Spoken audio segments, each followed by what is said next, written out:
الفنان حسن يوسف أثناء تكريمه في قصر السينما اتكلم عن علاقته بالسندريلا سعاد حسني ورأيه في قصة موتها الغامضة واللي ما زالت لغز إلى الآن. قال الفنان حسن يوسف بالنص: أعتقد إن سعاد حسني اتقتلت مش انتحرت، المنتحر المفروض يكون جنبه دم، هي اتقتلت في الشقة قبل ما تترمي، يكونوا ادوها حقنة توقف قلبها مثلا وبعد كده رموها.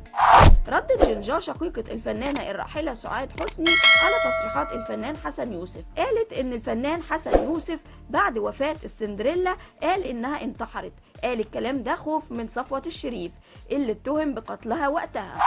بعد كده الفنان حسن يوسف خرج وغير كلامه بعد موت صفوة الشريف، دلوقتي بيعترفوا انها اتقتلت وما انتحرتش، شهدوا حواراته بعد الحادث وحواراته دلوقتي، ما اقدرش اقول غير حسبي الله ونعم الوكيل.